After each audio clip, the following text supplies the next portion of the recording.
Best friend आउ मु आम घर छात उपरे करदेलु गोटे मिनी पिकनिक। तो ये बहुत सारा खाଇବା आइटम सी ऑलमोस्ट अधिका बनई के आनीला। ये गोटे गोटे साइज करके रखीदेलु। ये केक कटिंग कलु। केक कटिंग करला बेले आम कथा किए क्या केतबेले केमती खुआखुई हम सेटा देन फाइनल आम निजे खाइलु देन आम खुआखुई हेलु परस्पर को। तापर ये आम टे स्टाइल मारदेलु मु भी तार गोटे क्लिप नहीं गली सेम सेम टाइप रही आमर स्टार्ट होगा खाना पीना सबको ठुसिलु ठुसिलु ठुसिलु ठुसिलु ठुसिलु एमिति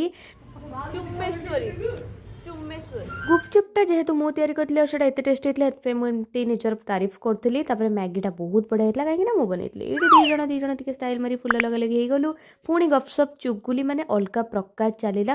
कस्टर्डटा भी बहुत बढ़िया होतला से बनै के आनीथिला। एठी मो गोडर हालत भी खराब हो गला राम्पी हो गला। बस टिके प्यार करदेलु परस्पर को पुणी इवनिंग रे बाहरी गलु आमे लिंगराज मंदिर पाखकू सेठी टिके बसिलु फोन टिके गपसप हेलु माने एठी 10 मिनिट ऊपर हेलानी से फोटो उठोटी म चाह ठंडा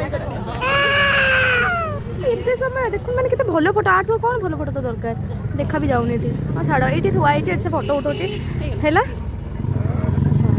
फाइनाली तार ये फोटो सेक्शन सरला मुझे चेयर्स करने चा देखिला निजे तार मैडम पी सारे पुणी मस्त चेयर्स कला आम चा को एंजॉय सॉरी एंजॉय तो नुह पूरा पानी हो जाइला चा तो जहाँ भी हो पीदेलु बस सरला आज दिन बहुत ही भल गला love you Isa love you so much.